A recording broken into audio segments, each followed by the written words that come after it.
like I said, when it comes to these independent toy companies, you got to give me something that Hasbro's not already doing. All right, all right, all right. Welcome back, everybody, to the Collecting Brothers. John, this is Josh. Welcome to the Action Figure Podcast. All right. We got a fun week today. A lot of things that are kind of like from around the net. We'll get there. First up, though, I did want to touch on Spiro. They kind of not solicited, they're showing off some pictures of scathing of the paint masters that they did here. Now, take a look here. This is the Vulture, like the Necromancer bird that they were releasing here. And it looks good. It's soft goods, little skirt there, too, man. Not the front piece, but the undergarment there is going to be soft goods. Okay. Now, people were a little upset because this is not the paint scheme that was solicited. Right. It was like purple and black, wasn't it? Yeah, exactly. All right. Yeah. Right. So this was the thing that was in the product, in the Kickstarter that was unlocked, of course. But it's now going to be this. And Jason specifically, like Jason was like, "Hey, like the colors weren't working, like it wasn't doing it what I wanted it to do, so they went this way." And a lot of people got upset because they feel like, hey, I ordered that and I was expecting that, right? The purple and the dark. And now you're getting like this blue and dark purple potentially.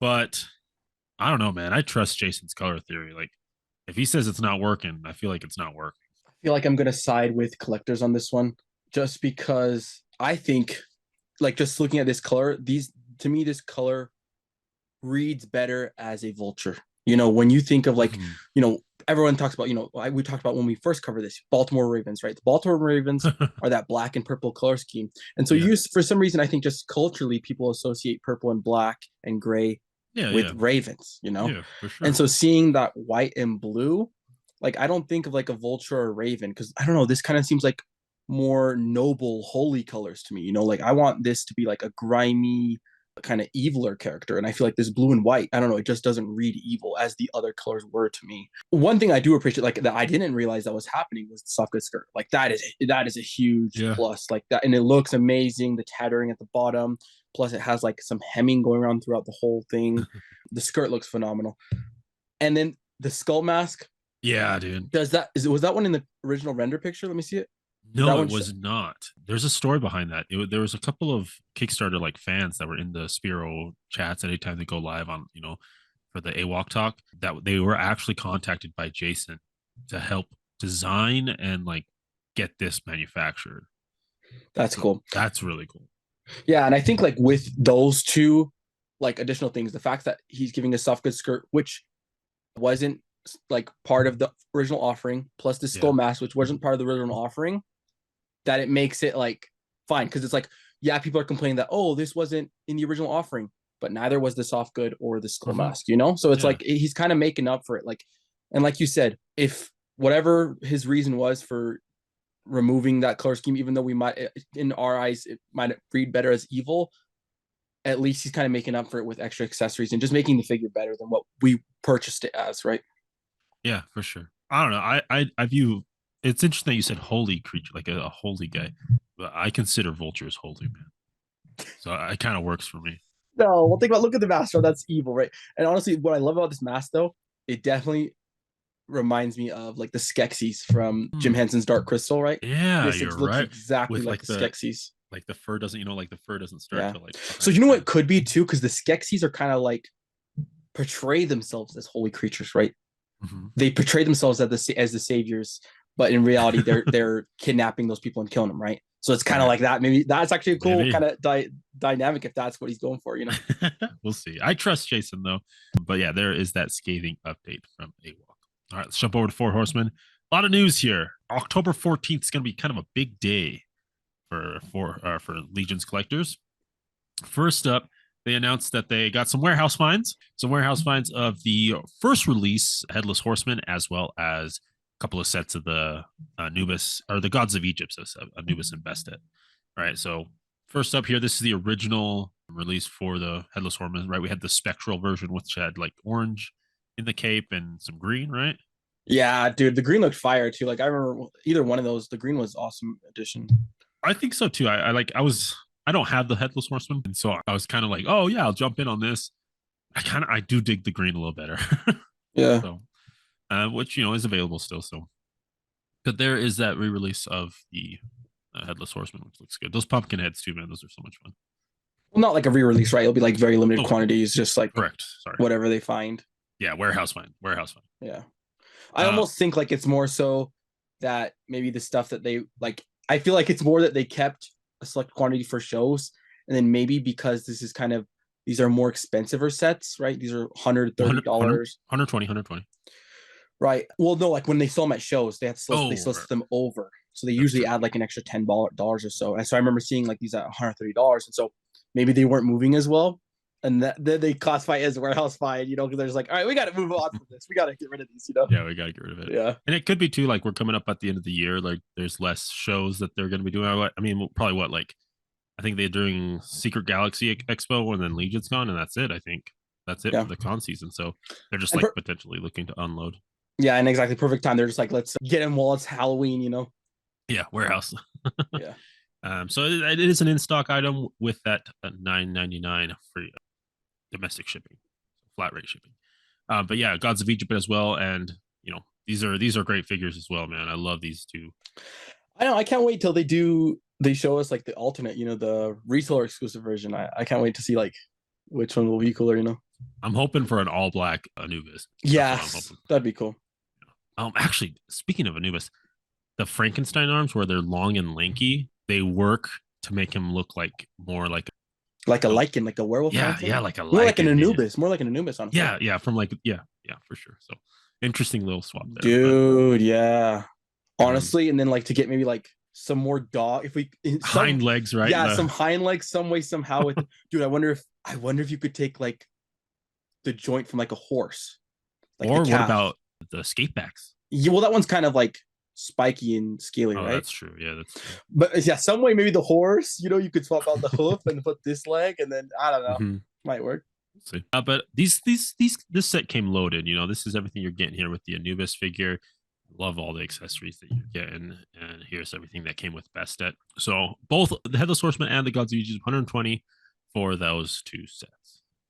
Check them out. Again, October 14th. That's Monday. Something we kind of looked over last week. This is the Legion's Armory stuff that's going to be happening at Legion's Con, but this is specifically the ones that are going to be released single pack retail. So that we can buy if you don't go to Legion's Con. But there's the green ones. Those are fun. This is the ones that will be packed. You know, you don't have to be like worried about swapping pieces. So you buy them in 2 packs? Is that how they're going to sell them? No, single. I just put them in. I color coordinated them. Oh, gotcha. But there's the green ones. There's the red ones that you can order. That like I don't know what to call like metallic. Just in time for Christmas. Those are the Christmas ornament colors. That's true. You're right. But here's the all black, which I'm digging, and then the soft goods ones, which man, that brown and silver really work for me. Like for me, I'm picking up the brown and silver with the black and this black soft good ones, not the night version. Personally, or like not soft good, right? Just like the leather. Yeah, the leather material instead of the armor material. So, but yeah, so these ones will be the ones that you can pick up if you're not going to Legion's Con. Cool. And as well as we got the full solicitation of the 4-pack skeleton, the graveyard skeletons. These are fun, man. 4-pack, $100. That's $25 a skeleton. Getting some fun accessories, specifically those heads, right? Those are fun. You get the pumpkin, you get the vampire, as well as the skull masks, yeah. Which what I was going to do with them, here's a comparison with the colors of the 3 different versions, right? The Axilius the Harvester, we got the Legion Builder, Skeleton Builder, and then the Graveyard Skeleton. But those masks is what I was kind of excited for. And luckily they showed off here how it works on different characters, different head sculpts that they have. And what they did say is that though they don't fit snug like they do on the skeletons, the graveyard skeletons, you can put them on, you know, with a little sticky tack just right underneath the head, kind of flatten that out. They'll work. And some of these look really cool, man. Like this ogre one, that's pretty cool.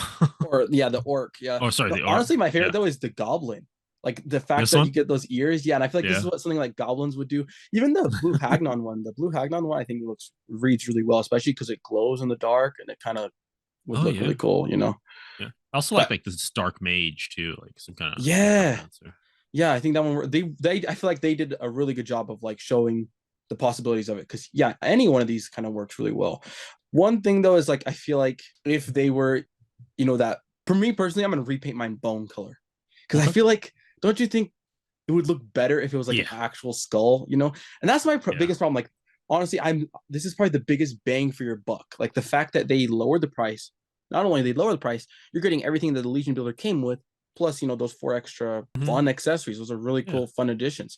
So this is like one of the best bang for your bucks sets, I think, from the Horsemen in a long time. But yeah. And you could repaint it any color you want, right? You could paint it like a black skull mask. You can kind of, especially like looking at that with the red death, kind of reminds me of like the Death Eaters from Harry Potter, because some of the Death Eaters, like in the Order of Phoenix, they had these skull masks exactly like that. Yeah, you're right. Yeah. Hey, cool. Yeah, and again, this is a quick little paint here to bring out that any color you want there. Okay, let's take it over to McFarland Toys. We got a Green Lantern coming to Walmart Collector Con during October 17th, 18th, which is New York Comic Con. So Hal Jordan here coming with a boxing glove construct and a jetpack construct, which was fun. Fun guy. As well as a Superman collector's edition. Now, pretty, figures we've gotten before, characters we've gotten before, just added some variation here. The cool thing about the Superman, though, is he comes with looks to me like a shorter wired soft goods cape, as well as his reflective the paint apps on his crest, the S crest. Yeah. Metallic or reflective or something. Yeah, and I think that's the highlight, just like with getting these figures, like you said, with characters we've seen before, but I think the Hal Jordan green, like that shiny green, is coming off really cool. And I feel like now, since they released that set with the multiple, Lantern Corps heads, like I'm always like, I'll take another Green Lantern so I can have the extra, display the extra head, especially when it's like slightly variant, like the Lantern suits are slightly different. It looks cool, Yeah, you got to build up the core. But yeah, those will be Walmart Collector Con. Okay. A shout out to my boy Jurassic Jesse. He sent this over here. Guys, we were just recently on the Collection Nexus show. They invited us over. We had a pretty good time talking about our nostalgia figures, our current figures, and anything we got coming up. But he sent me this over to me today. That looks like we're getting McFarland's continuing the Pacific Rim line with the Otachi figure here. It is a 4-inch scale figure. It is what it is. But man, my love of Pacific Rim makes me want to get these. Even though I know I shouldn't, I don't know. I love this. Yeah, stuff. I'm actually surprised that he's continuing this line, because I feel like it kind of, like all of them, I feel like the whole wave went on Entertainment Earth on sale, and it's just hard because I feel like people love Pacific Rim, but I don't know if people want to buy toys at this scale with this level of detail. It's just lacking in a lot of areas, right? Because it's more of a comic book and toy thing. So where because you're getting the comic book, then the toy kind of suffers from that addition because they have to save costs, It is $20, which to me, I'm just like, yeah, you get a little fun little destroyed building you can put with your Godzilla. I don't know. It's like you get a free McDonald's toy, dude. Yeah, so fun that they're doing Otachi. Just but the packaging, man, gets me. Like, dude, they straight up took everything that NECA was doing, especially that blue line on the side. I'm sure it's exactly that's how NECA did it. It's the color scheme, which it could just be the Pacific Rim color scheme, but the color scheme is literally the packaging. And again, that blue, that blue strip. It's that kaiju blue. That's what it is, man. Yeah. So I don't know, man. Hopefully he'll up the scale. Like he's got I hope he makes more. Will be cool is even if what he probably end up doing. He probably end up doing statues, if anything. I was just gonna say that. He'd probably do that, if anything. And I don't know, man. But I wouldn't want those either, you know what I'm saying? That's the thing. I don't want statues. I don't want 4-inch figures. I just want more Pacific Rim figures that are, action figures. But honestly, if you think about it, NECA covered pretty much all the bases. Thinking about it, and the quality-wise, what else would you really want? What are you even missing? That's also another question to ask. Do we even need another 7-inch, 6-inch action figure scale Pacific Rim figures? The only one I'm missing, kaiju-wise, is Multivore and Battle at the Docks Gypsy. Battle at the Docks and Hong Kong Brawl Gypsy. But I have 6 gypsies already. That's what I'm saying, though. That's what I'm saying, though. And I have all the extra Jaegers. I got all the main Jaegers. No, NECA went deep on that line. They did. It wasn't from them. They did Tacit Ronin. Comic book. Yeah. Yeah. Horizon. I can't remember. Horizon Brave, right? Yeah, something like that. Horizon Brave, Coyote Tango. They did literally Jaegers that were on screen for 2 seconds. Yeah. So they did. I think that's a good point, Josh. I am pretty happy with my figures that I have from Pacific Rim.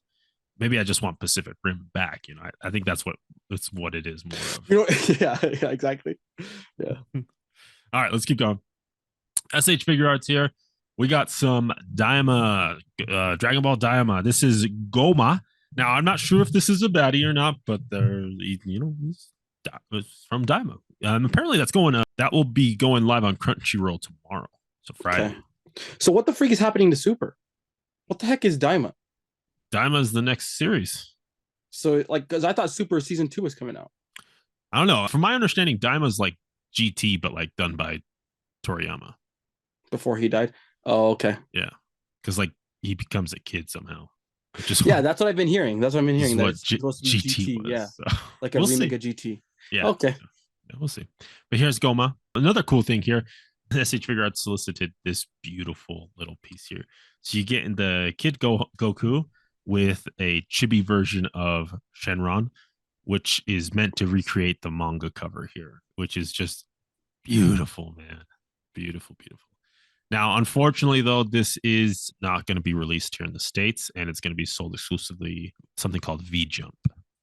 So probably some Jump Shonen shop or something like that. We'll see if it ever gets released in the States, but man, that Chibi Shenron I feel like it's worth it. Yeah, we'll probably just get the regular Goku, right? And not that big of a deal.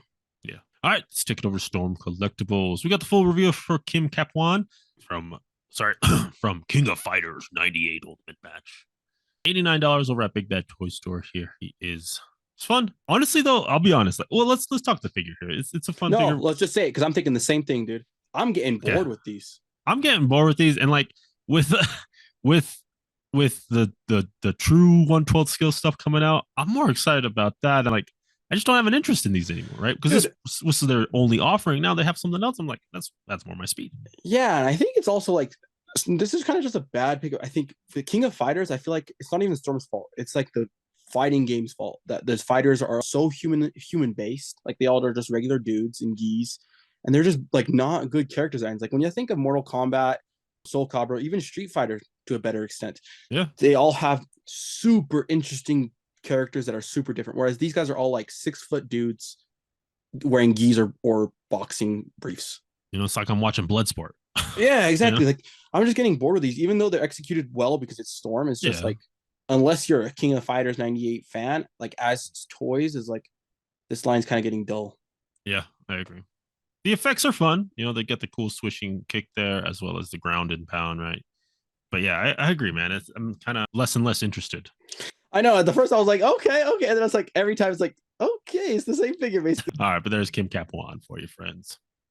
All right, let's get to the bulk of everything. Around the net, we made it, friends, around the net. First up here from Big Bad Workshop. They got the Deadpool license? Exactly what people were saying in the comments. No, this is Soldiers of Fortune, the Close Combat Operative. $36.99 over at Big Bad Toy Store here. They're kind of getting their feet wet with their, G.I. Joe soldier kind of vibes here. So, I mean, it comes loaded, but like, we got Valverse, we got G.I. Joe, and they're all firing on all cylinders. So like, I don't know, man. Not as excited about this one. Yeah. I'll just keep my mouth shut. You guys already know how I stand on this. It's like 37. Hey, people want your takes though. No, it's like 37. Like I already told you guys, $37 for this figure for like the same price I can get basically a Joe figure with like an animal and a ton of accessories as well. So it's like, yeah, that's true. Like I said, when it comes to these independent toy companies, you got to give me something that Hasbro's not already doing. And I'll pay the premium because these independent toy companies, they usually charge $10 premium, and I'm okay with paying that $10 premium because I understand they're moving less product, they're smaller. Yeah. But if it's something creative and unique that I'm not already getting satisfied by Hasbro, whereas this, I feel like I'm getting my fill with G.I. Joes. Okay. All right, that's not it. Let's take it over to 1,000 Toys. Halo Reach. They finished the team. George. That was quick. Wow, that's quick. Yeah, that's quick. That's way quick. George here looking nice and bulky and beefy. He's got his machine gun. He's got his M6 Magnum there. Looking cool, dude. Love the colors on this. He does come with a visor, of course, the exclusive edition that comes with the polarized visor. And the exclusive edition does also come with the Magnum. But the base version will just have his gun, which is all you really need, to be honest. Yeah. I love the proportions on him. I feel like they executed the proportions very, very well. Like the thighs and the calves, like they're that thick in my head, Yeah, he looks big. He looks heavy. My critique is that, how much is this? Over 200, right? What is it? Yeah, it's like 210. Okay. At that price, dude, I need more paint apps and weathering. Like, it's ridiculous that Todd McFarland can give me amazing paint and dry brushing on metallic things, and this $210 figure can't. Look at the minigun, his machine gun. That looks so cheap and plasticky that it's supposed to look like metal. Like, that needs to be a darker shade of gray, like a gunmetal gray, and then on top of that, a silver dry brush. It's not even that hard to do. It's not that expensive to do. Todd McFarland's executing this at a $25 price point for this entire time. So the fact that they give us that at this price point, that's bad. I think that's accurate though. That machine gun like that to the game, yeah, it's a map. But no weathering. At least give me weathering. There's no way George has been through this much combat and it looks that clean. That's what I'm saying. Like, I'm thinking also too about the McFarland Toys. I'm thinking of their Halo Reach figures that they made, dude. Yeah, the 5-inch figures, the weathering that McFarland did on those 5-inch Halo Reach figures was insane. This looks like, look at the only weathering you can see is that the yellow paint is kind of chipped, but there needs to be a dry brush. This is a metal gun. Yeah, I agree. Yeah, at $210. At $210, like that should. Yeah, I don't know, man. Because like none of his armor is weathered either. Like in that George, this is the end of George, right? Like we get to the end of his and George life. has been fighting for this. Yeah, he's a Mark 1, isn't he? Yeah, dude, this team has been fighting for a long time. So no, he's not Mark 1. He's still Mark 2, but because Mark 1's is they don't wear any Spartans. Johnson. It's like that's Johnson. Yeah. He's like, but he's like, yeah, he's still Mark 2. But I mean, his number is 052. So he's in the double digits. But the visor good. The visor looks awesome. The visor is good. They did throw in this little comparison here with Noble 6 here. So he's going to be 7.3 inches while Noble is 6.8 inches. So it's a little bit millimeter wise, it's 10 millimeter difference. 175 and 185 difference. So, not a huge, right? We don't want him huge and towering over everybody, but good enough. I'm glad he's taller. Yeah. So there's everything Noble 5 comes with here, George. And as I've been doing, I threw in the shot here. And now this is the cover shot here from Reed. That is clean, man. That is right, clean. Dude. And that's a testament more to like Bungie's, right? Yeah, design, right? That's more your attachment to the team. Like, and we love as action figure collectors, we love assembling teams. And what better team than Reach, man? Maybe Rookie and the ODST team, right? Yeah. Same thing. Same complaint though with all of them. Like, if you're just looking at this whole team, they do look good, but they look a little clean. Like all of them look clean. Yeah, like even like Emil. Clean in a bad way. I mean. Yeah. Emil like should be dirty. Yeah, everyone should honestly. Even like 6, like I feel like he should be a little bit darker. Yeah, but I don't know what it is. All right, let's jump over to MDLX here with 3-0 doing their Mega Man Rocket Man. So this is like the Firestorm version. So just repainting that Mega Man here, $40, just like the last one. Get that money, right? It's a straight repaint. Yeah, but it works though, because it's like a repaint, in-game repaint. Because that's how video games work. They also have to save costs, and so I think that's one of the benefits when a toy company picks up a video game license, as we're seeing like with Jada doing player 1, player 2, player 1, player 2. Yeah, exactly. So I think it doesn't grind my gears, because it's like this is accurate. It's real. Yeah, it's real. This is part of the game. Yeah, but it does come with that little flame effect there. Cool thing too, magnetic feet on these 3-0 figures here, and the like rocket arm, the blaster arm is swappable between left and right arms, which is cool.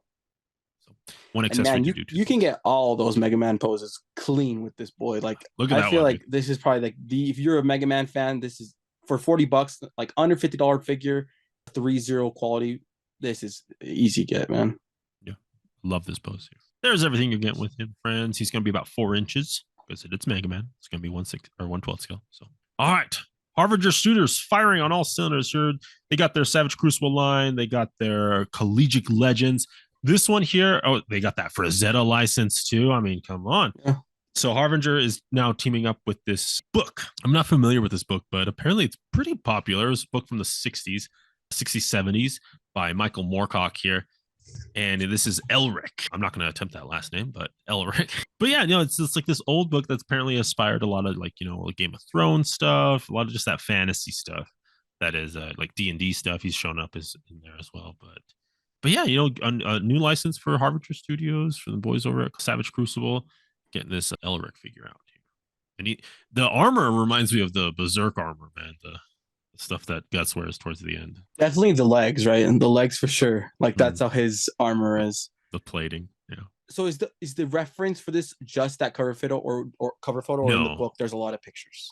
No. So that's just one book. There's like, this is a series of books that's been going on from like the late 60s to like early 80s. Like it's been around for a while. Okay. So this is just like, he's like an albino guy, like his sword like steals souls or something, if I'm correct.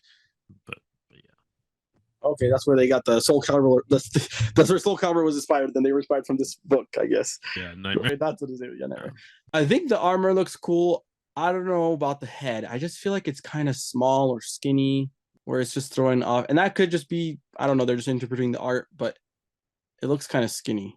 Yeah, he's an albino. Maybe he's a little emaciated, you know, because like you can see his cheeky bones here sticking out and stuff. So, and that might also be, well, no, it's two different head sculpts. I was gonna say it might be better to put the helmet on, but no, I think it's two different head sculpts on this Elric figure here. So cool shield there, a little bit of translucent plastic on that as well. Okay, let's keep going. That's not it from our boys over at Harbinger Studio. We're getting a new Lamaran from Savage Crucible, Shield of Dazaria.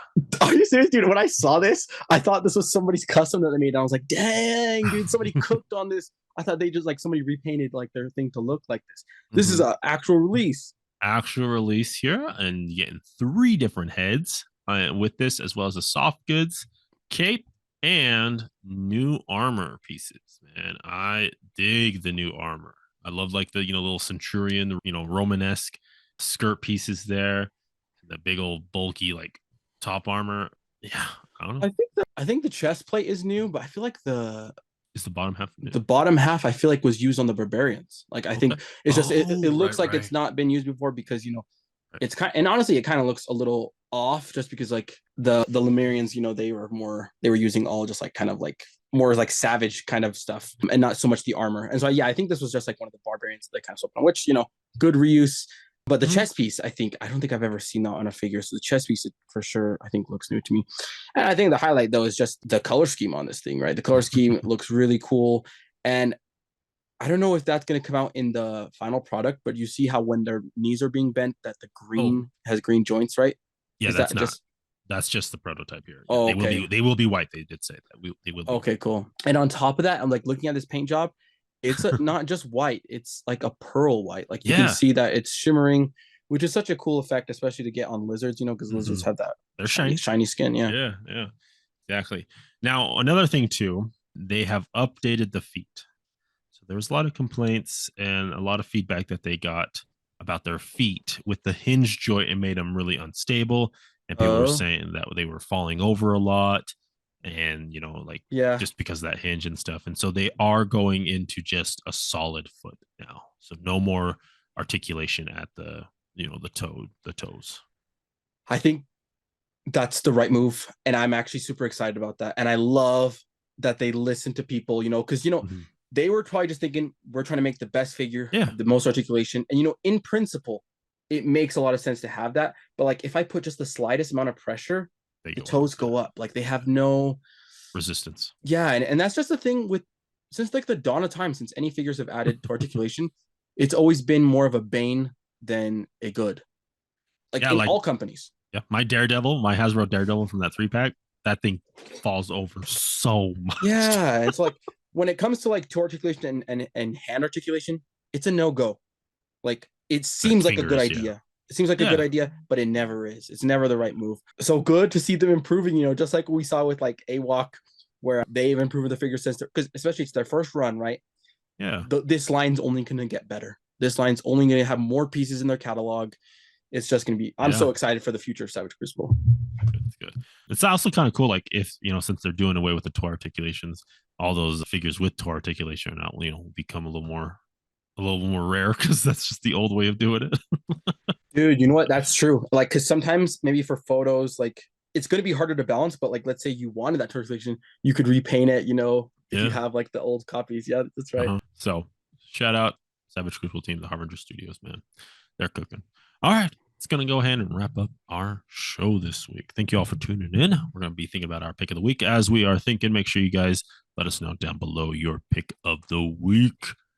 What are you thinking, Josh? What's your pick? Let's see. I got to flip through them.